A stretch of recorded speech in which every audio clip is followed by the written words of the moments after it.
Hello friend, फिर से बहुत बहुत स्वागत है आप सभी का आपका अपना है यूट्यूब चैनल मेजर टारगेट पर। तो प्यारे बच्चों, आज की इस वीडियो में हम लोग देखने वाले हैं क्लास 10 के साइंस के काफ़ी महत्वपूर्ण 30 मोस्ट इंपॉर्टेंट बीबीआई वस्तुनिष्ठ प्रश्न को देखने वाले हैं। जी हाँ प्यारे बच्चों, अगर आप ये 30 प्रश्न को अच्छी तरीके से पढ़ लेते, याद कर लेते हैं ना, तो आपके फाइनल मैट्रिक बोर्ड परीक्षा में ये 30 प्रश्न में से काफ़ी सारे प्रश्न जो है ना आपके बोर्ड एग्जाम में 100% देखने को मिलेगा। और प्यारे बच्चों, ये जो है ना आप टेस्ट के रूप में इस वीडियो को देख सकते हैं। अगर आप ये 30 में से 25 सही कर देते हैं तो आपका तैयारी काफ़ी अच्छी तरीके से चल रही होगी। ठीक है, तो यहाँ पे आप लोग जो है ना फटाफट से अपनी तैयारी को जांच सकते हैं। तो फटाफट से वीडियो को लाइक कर दीजिएगा प्यारे बच्चों, और यहाँ पे चैनल पर नए आए हुए हैं तो फटाफट से चैनल को भी सब्सक्राइब कर लीजिएगा। साथ में बगल में नोटिफिकेशन बेल आइकन आएगा, इसे प्रेस करके ऑल पर जरूर सेलेक्ट कर लीजिएगा। और जितने भी अभ्यर्थी अभी तक हमारे व्हाट्सएप ग्रुप में नहीं जुड़े हैं तो फटाफट से आप मेरा व्हाट्सएप नंबर को नोट डाउन कर सकते हैं। मेरा व्हाट्सएप नंबर है 6206 है 076569। सिंपली इस नंबर को आपको सेव करना और बोलना है कि सर व्हाट्सएप ग्रुप में जोड़ दीजिए, तो आपको जो है ना व्हाट्सएप ग्रुप में जोड़ देंगे। ठीक है, तो चलिए प्यारे बच्चों, आज का पहला क्वेश्चन के साथ वीडियो को प्रारंभ करते हैं। आज का फर्स्ट नंबर प्रश्न को देखिएगा, जो कि आपके आगामी बोर्ड परीक्षा 2026 के लिए मोस्ट इंपॉर्टेंट है। तो प्यारे बच्चों, प्रश्न ये कराए कि आपको बताना है कि प्रकाश की किरणें गमन करती है। तो प्यारे बच्चों, प्रकाश की किरणें जो होती है ना, ये हमेशा सीधी रेखा में गमन करती है, आपको पता होना चाहिए। और प्यारे बच्चों, प्रकाश जो होता है ना, यह एक प्रकार का क्या होता है, विद्युत चुंबकीय तरंग होता है जो हमें दृष्टि संवेदना देती है। प्रकाश हमेशा सीधी रेखा में गमन करती है और यह एक ऊर्जा का रूप होता है। ठीक है, अलग अलग माध्यम में जो प्रकाश की चाल होती है ना प्यारे बच्चों, अलग अलग होती है। एक प्रश्न ये पूछे जाते हैं कि किस माध्यम में प्रकाश की चाल सबसे ज़्यादा होती है, सबसे अधिक होती है। तो निर्वात या शून्य में प्रकाश की चाल जो होती है ना प्यारे बच्चों, क्या होती है, सबसे ज़्यादा होती है। कितना होती है ये भी पूछे जा सकती है, तो आपको पता होना चाहिए 3 × 10⁸ मीटर प्रति सेकेंड होती है। ठीक है, इसको अच्छी तरीके से याद रखिएगा। ठीक है, अब चलिए प्यारे बच्चों देखते हैं यहाँ पे नेक्स्ट क्वेश्चन को देखिएगा। आइए देखिए यहाँ पे दूसरा नंबर प्रश्न क्या कराए कि यहाँ पे आपसे पूछा जा रहा है कि एक अभिसारी किरण पुंज समतल दर्पण पर आपतित होती है, परावर्तित किरण पुंज होगा। काफ़ी सिंपल और मोस्ट इंपॉर्टेंट प्रश्न है। तो प्यारे बच्चों, यहाँ पे क्या हो रहा है कि एक समतल दर्पण पे जो है ना क्या हो रही है कि कोई प्रकाश किरण आपतित होती है। ठीक है, यहाँ पे मान लेते हैं कि कोई प्रकाश किरण इस दर्पण पे आपतित होगा। जब कोई प्रकाश किरण आपतित होता है दर्पण पे, ये समतल दर्पण है। ठीक है, कौन सा दर्पण है प्यारे बच्चों, समतल दर्पण यानी कि प्लेन मिरर है। ठीक है, अब यहाँ पे जब भी कोई प्रकाश किरण दर्पण पे आपतित होगी तो ये परावर्तन तो होगा ना। ठीक है, फिर यहाँ पे कोई प्रकाश किरण क्या होती है प्यारे बच्चों, दर्पण पर आपतित होती है, और दर्पण पर जो आपतित होती है ना, इसका परावर्तन भी होगा। ठीक है, तो ये दोनों जो है ना प्यारे बच्चों क्या होता है, ये आपका आपतित किरण हो गया या परावर्तित किरण हो गया। ठीक है, ये आपतित किरण और ये आपका क्या हो गया प्यारे बच्चों, परावर्तित किरण हो गया। ठीक है, तो ये जो है ना दोनों आपस में क्या होती है, एक बिंदु पर अभिसारित होती है। ठीक है, तो आपको याद रखना पड़ेगा प्यारे बच्चों कि जब भी कोई अभिसारित किरण पुंज समतल दर्पण पर क्या होती है, आपतित होती है, तो उसका जो परावर्तन किरण पुंज होता है ना, क्या होता है, एक बिंदु पर आकर मिलती है, यानी कि अभिसारित होती है, जो कि ऑप्शन बी में आपका दिया हुआ है। बी वाला ऑप्शन इसका बिल्कुल ही करेक्ट आंसर हो जाएगा। अब चलिए प्यारे बच्चों देखते हैं यहाँ पे अगला प्रश्न। देखिएगा यहाँ पे तीसरा नंबर प्रश्न, जो कि आपके बोर्ड एग्जाम के लिए बहुत ही महत्वपूर्ण है, मोस्ट इंपॉर्टेंट है। तो प्यारे बच्चों, प्रश्न ये कराए कि समतल दर्पण द्वारा बना प्रतिबिंब होता है, यानी कि जो प्लेन मिरर होते हैं, जो समतल दर्पण होते हैं ना, इसमें किस प्रकार का प्रतिबिंब बनता है। तो प्यारे बच्चों, आपको पता होना चाहिए, ये जो समतल दर्पण होते हैं इसका उपयोग हम लोग घरों में ऐनक के रूप में करते हैं, अपना मुंह को देखने के लिए। ठीक है, ये आपका समतल दर्पण हो गया। ठीक है, तो प्यारे बच्चों, समतल दर्पण में जो प्रतिबिंब बनता है ना, कैसा बनता है, काल्पनिक बनता है और सीधा बनता है। ठीक है, और प्यारे बच्चों एक प्रश्न ये भी पूछे जा सकते हैं, जो समतल दर्पण होते हैं ना, वस्तु को हम लोग दर्पण के सामने जितनी दूरी पर रखते हैं तो प्रतिबिंब जो है ना उतनी ही दूरी पर बनती है। ठीक है, और समतल दर्पण में जो प्रतिबिंब बनता है ना प्यारे बच्चों, वस्तु के आकार के बराबर बनता है। अगर यहाँ पे वस्तु का साइज यहाँ पे देख सकते हैं सेम साइज है, तो प्रतिबिंब में भी जो है ना वस्तु का साइज क्या होगा प्यारे बच्चों, सेम आकार का, सेम साइज का बनेगा प्यारे बच्चों। और जो ये काल्पनिक प्रतिबिंब होते हैं ना, इसे हम लोग पर्दे पर प्राप्त नहीं कर सकते हैं, जबकि वास्तविक प्रतिबिंब को पर्दे पर प्राप्त कर सकते हैं। ठीक है, चलिए देखते हैं यहाँ पे नेक्स्ट क्वेश्चन की तरफ बढ़ चलते हैं। आइए फ्रेंड देखते हैं यहाँ पे चौथा नंबर प्रश्न देखिएगा, जो कि आपके बोर्ड एग्जाम के लिए बहुत ही महत्वपूर्ण प्रश्न है, मोस्ट इंपॉर्टेंट है। तो यहाँ पे आपसे पूछा जा रहा है, प्रश्न एक रहा है कि किस दर्पण से हमेशा वस्तु से छोटा प्रतिबिंब प्राप्त होता है। वो कौन सा दर्पण है जो हमेशा वस्तु से कैसा प्रतिबिंब प्राप्त होता है प्यारे बच्चों, छोटा प्रतिबिंब प्राप्त होता है। आपको पता होना चाहिए, अवतल दर्पण में जो प्रतिबिंब होता है ना प्यारे बच्चों, क्या होता है, वस्तु से बड़ा प्राप्त होता है, उत्तल दर्पण में जो होता है ना प्यारे बच्चों, वस्तु से छोटा प्रतिबिंब प्राप्त होता है और समतल दर्पण में जो है ना वस्तु के बराबर प्रतिबिंब प्राप्त होता है।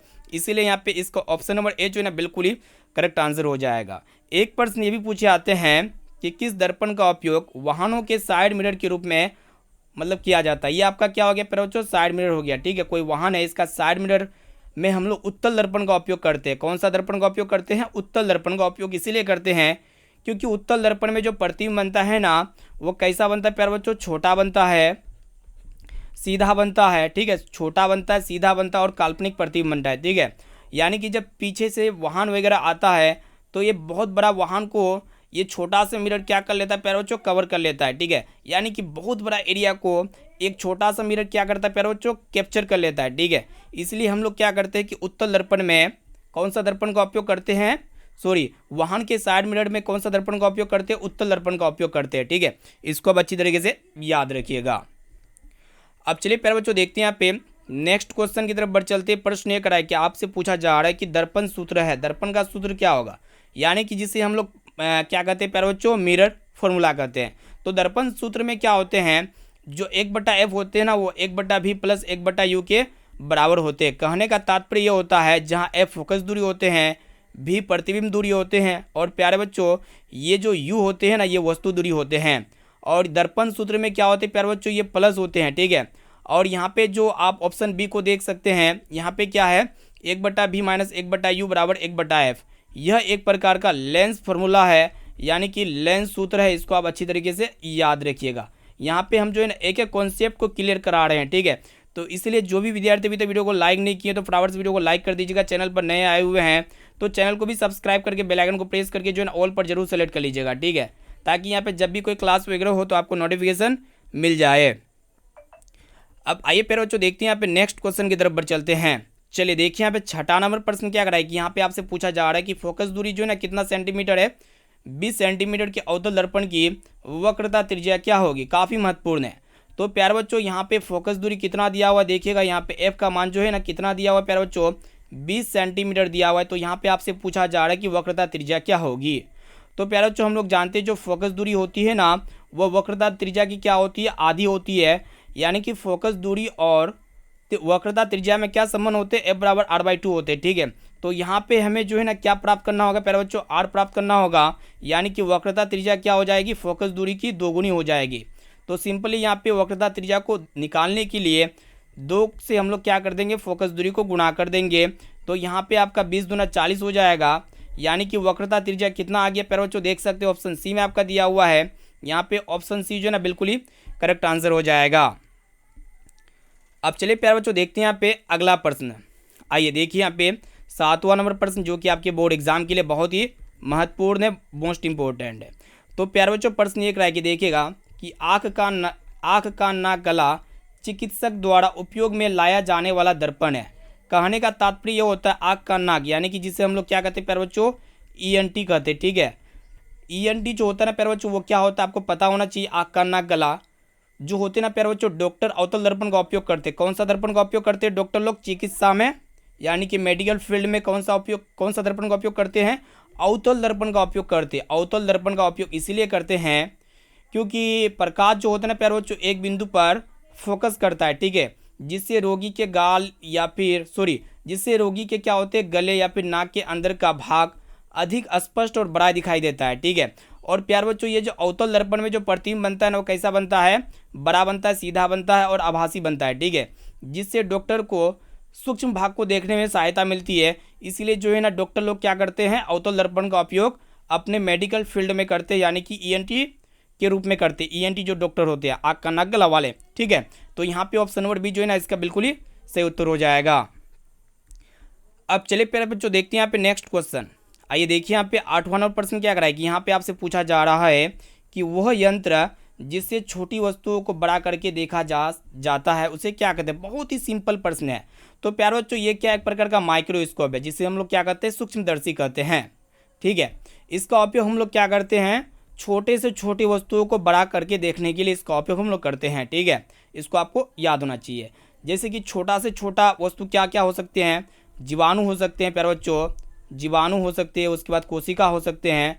यानी कि जो सूक्ष्म जीवाणु होते हैं कोशिका होते हैं, इसे हम लोग जो है ना किसकी सहायता से देखते हैं, सरल सूक्ष्मदर्शी की सहायता से देखते हैं, ठीक है, यानी कि सूक्ष्मदर्शी जिसे हम लोग माइक्रोस्कोप के नाम से जानते हैं, ठीक है। एक प्रश्न ये भी पूछे आते हैं कि जो सरल सूक्ष्मदर्शी होता है ना, इसमें किस लेंस का उपयोग किया जाता है, तो इसमें जो है ना प्यारे बच्चों उत्तल लेंस का उपयोग किया जाता है, ठीक है।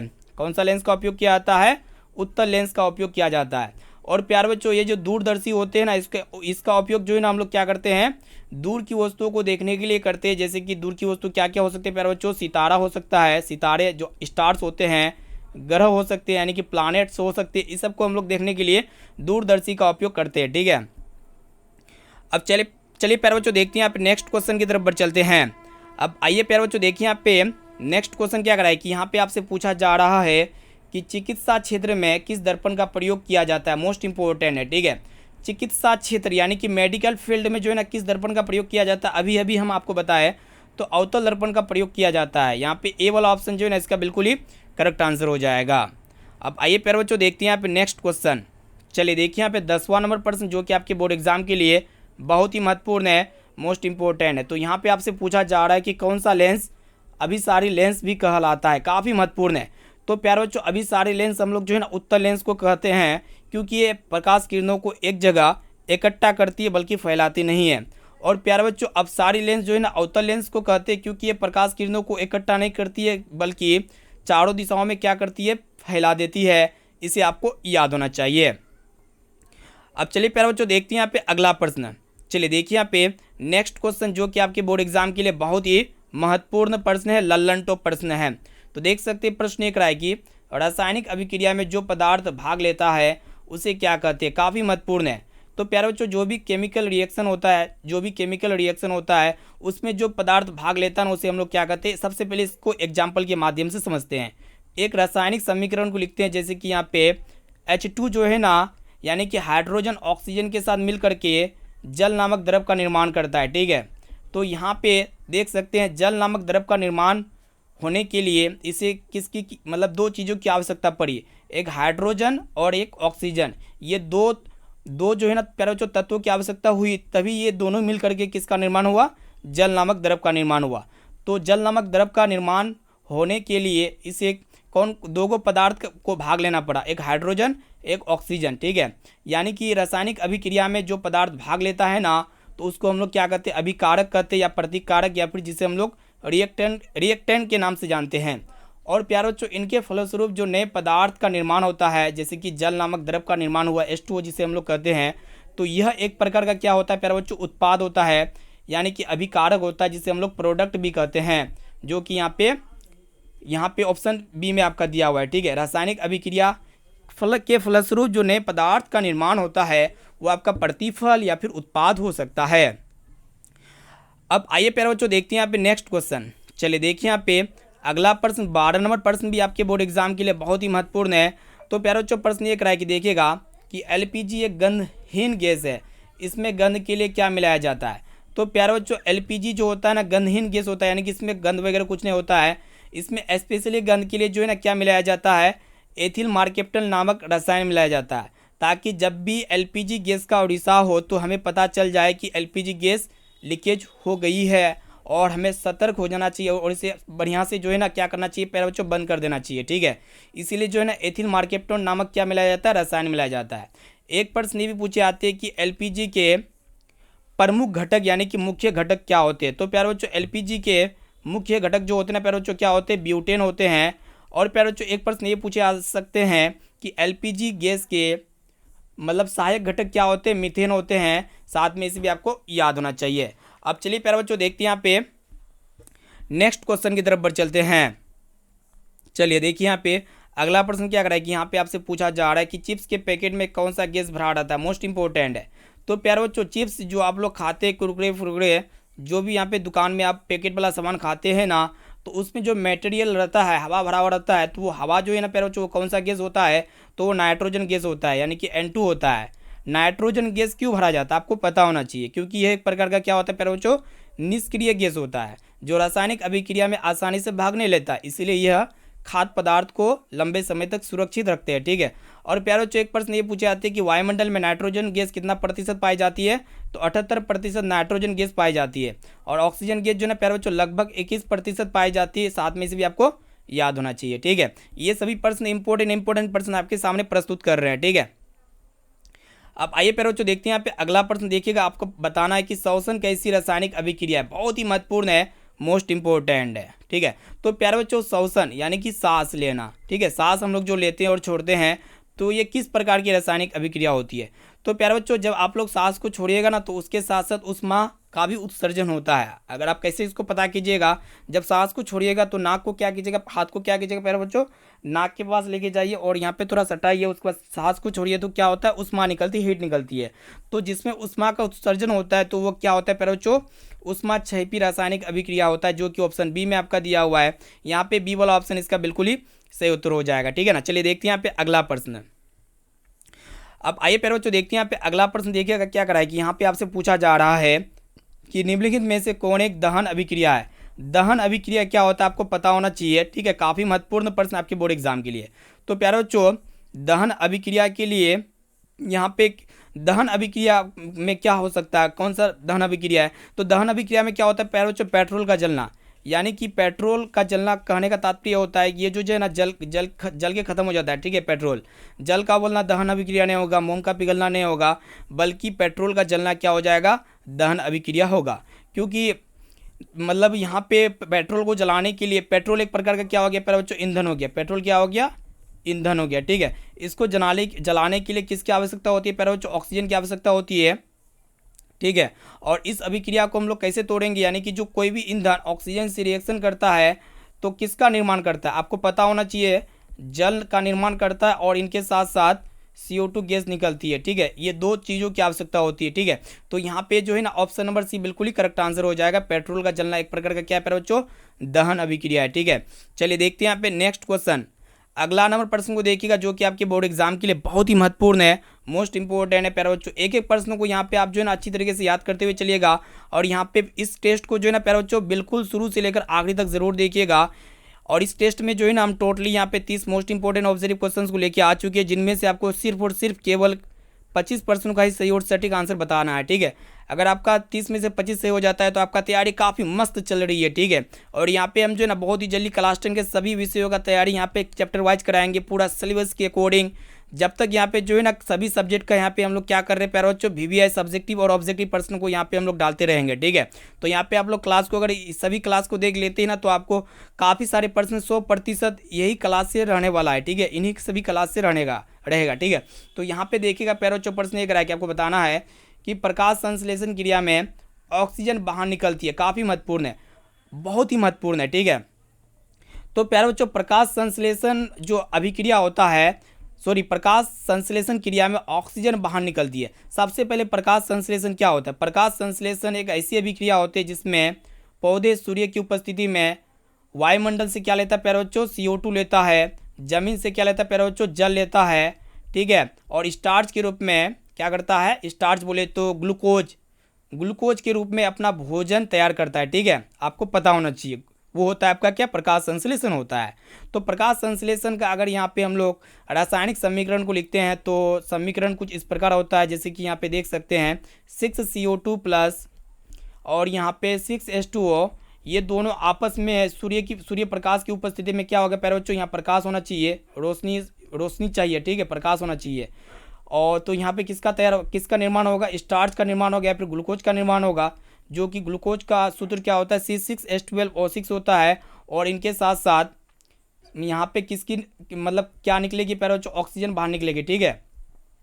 तो यहाँ पे देख सकते हैं प्यारे बच्चों प्रकाश संश्लेषण में ऑक्सीजन जल के अणु को टूटने से निकलती है। मतलब जल का अणु टूटता है तो क्या निकलती है प्यारे बच्चों, ऑक्सीजन निकलती है। ठीक है। इसको आपको याद होना चाहिए। तो यहाँ पे क्या हो रहा है कि प्रकाश संश्लेषण में क्या होता है प्यारे बच्चों, सूर्य प्रकाश की उपस्थिति में मतलब वायुमंडल से क्या करता है, CO2 गैस लेता है और जमीन से जल लेता है प्रकाश की उपस्थिति में, और किसका निर्माण करता है, स्टार्च यानी कि ग्लूकोज का निर्माण करता है। और इनके साथ साथ ऑक्सीजन को क्या करता है प्यारे बच्चों, बाहर निकालता है। ठीक है। तो यहाँ पे इसको टूटने से प्रकाश संश्लेषण में ऑक्सीजन जल से क्या करता है प्यारे बच्चों, जल के अणु को टूटने से निकलती है, जल के अणुओं को टूटने से निकलती है, ठीक है, ऑक्सीजन। तो यहाँ पे ऑप्शन नंबर ए हो जाएगा, जल के अणुओं को टूटने से क्या निकलती है प्यारे बच्चों, ऑक्सीजन निकलती है, ठीक है। इसको अच्छी तरीके से याद रखना है। अब चलिए प्यारे बच्चों देखते हैं यहाँ पे अगला प्रश्न। चलिए देखिए यहाँ पे नेक्स्ट क्वेश्चन जो कि आपके बोर्ड एग्जाम के लिए बहुत ही महत्वपूर्ण है, मोस्ट इंपॉर्टेंट है। तो यहाँ पे प्रश्न ये रहा है कि ग्वाइटर अथवा घेंगा पनपता है। तो प्यारे बच्चों ये ग्वाइटर अथवा घेंगा जो है ना किसकी कमी से पनपता है, तो आयोडीन की कमी से क्या पनपता है प्यारे बच्चों, ग्वाइटर अथवा घेंगा पनपता है, जो कि यहाँ पे ऑप्शन बी में आपका दिया हुआ है। ऑप्शन नंबर बी इसका बिल्कुल ही सही उत्तर हो जाएगा। आइए देखते हैं यहाँ पे अगला प्रश्न।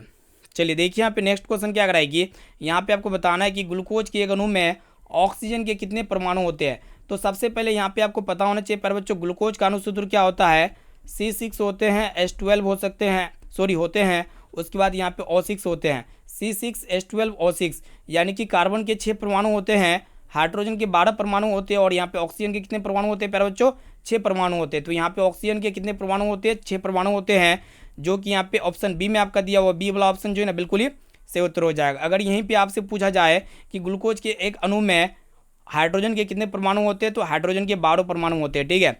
चलिए देखिए यहाँ पे नेक्स्ट क्वेश्चन की तरफ बढ़ चलते हैं।